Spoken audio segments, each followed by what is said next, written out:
శ్రీరాముడి ప్రాణ ప్రతిష్ఠ వేడుకను పురస్కరించుకుని అయోధ్య నగరాన్ని నయనానందకరంగా తీర్చిదిద్దారు. సరియూ నది తీరాన్ని 14 లక్షల దీపాలతో అలంకరించారు.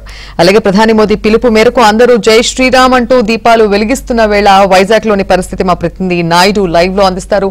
నాయుడు, ఎలా ఉంది అక్కడ సిచ్యువేషన్? విశాఖలో కూడా ఏదైతే అయోధ్య రాముని బాలరాముని ప్రాణప్రతిష్ఠ కార్యక్రమం వైభవంగా జరిగింది. కోట్లాది మంది భారతీయులు వేచి ఉన్నటువంటి ఈ ఘటన ఏదైతే పూర్తి స్థాయిలో ఎంతో వైభవంగా నిర్వహించారు. అయితే ప్రధాని మోదీ పిలుపు మేరకు అక్కడ ఉన్నటువంటి అయోధ్యలో ఏదైతే ఏ తరహాలో చేస్తున్నారో అదే తరహాలో కూడా ఇక్కడ కూడా ఏర్పాట్లు చేశారు. ఆల్రెడీ మనం చూడొచ్చు. ఆల్రెడీ కాసేపట్లో దీపారాధన కార్యక్రమం అన్ని దేవాలయాల్లో కూడా, రాముని దేవాలయాలన్నింటిలో కూడా ప్రారంభమవుతుంది. సో ఈ వేడుకను చూసేందుకు ప్రజలు వీళ్ళంతా కూడా వచ్చారు. ప్రతి రామాలయం కూడా శ్రీరాముని నామస్మరణతో మ్రోగుతున్నటువంటి పరిస్థితి అయితే కనిపిస్తుంది. సో ఇక్కడ కొంతమంది ఉన్నారు. సో వాళ్ళతో మాట్లాడదాం.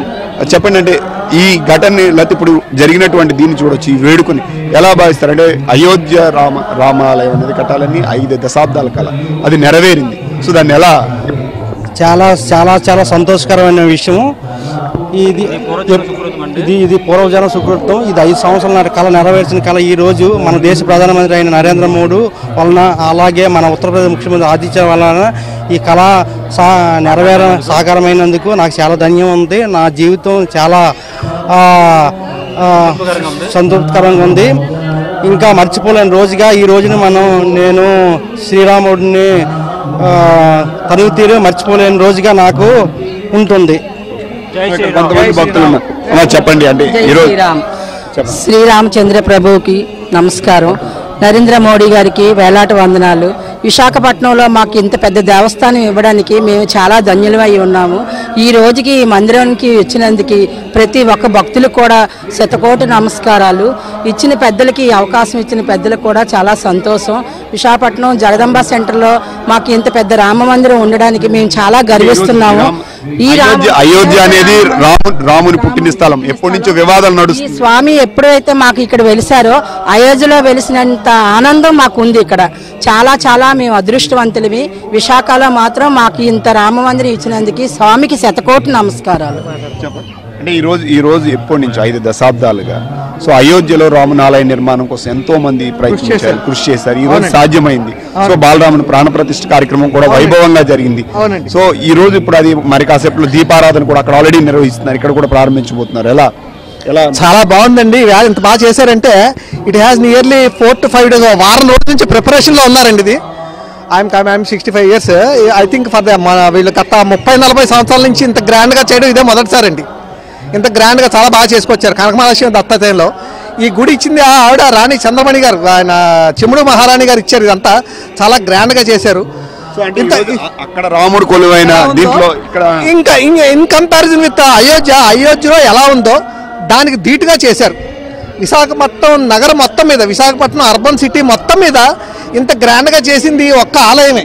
ఇది దేవాలయం వారి, కనకమహాలక్ష్మి వారి దత్తత ఆలయం, గవర్నమెంట్ వారి ఆలయం కాబట్టి అన్ని సహాయ సహకారాలతో, భక్తుల సహకారంతో, శ్రీరాముడు కరుణా కటాక్షంతో చాలా బాగా జరిగిందండి. ఇంత గ్రాండ్గా జరగడం ఇదే మొదటిసారి sir. The first time. Thank you.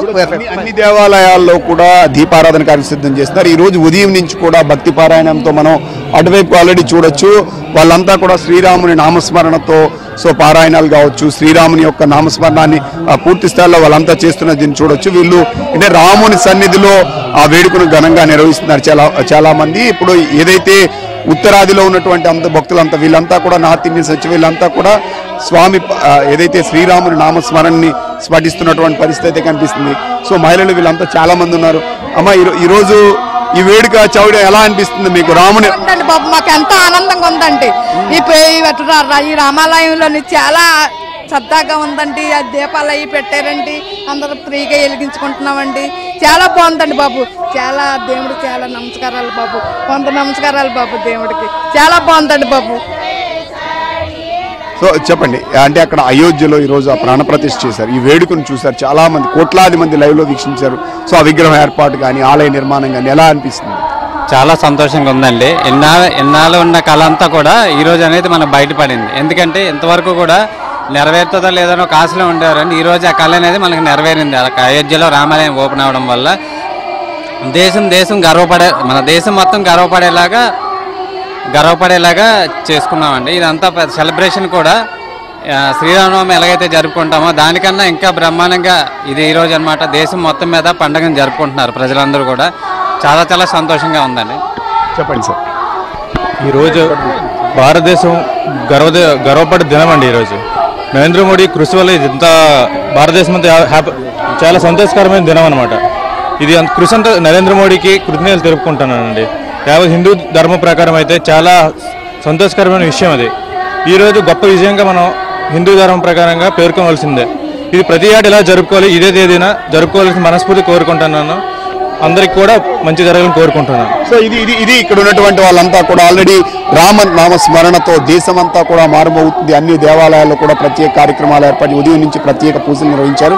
ఇప్పుడు ఏదైతే ఉందో దీపారాధన కార్యక్రమం కూడా ప్రారంభించడానికి కావాల్సినటువంటి ఏర్పాట్లన్నీ కూడా చేసినటువంటి పరిస్థితి చేస్తుంది. ఇంత వైభవంగా ప్రతి ఏడాది కూడా శ్రీరామనవమి ఏ స్థాయిలో నిర్వహిస్తారో అంత వైభవంగా దేశమంతా ఈ పండుగ జరుపుకోవడం చాలా ఆనందంగా అని చెప్పి భక్తులు చెప్తున్న పరిస్థితి.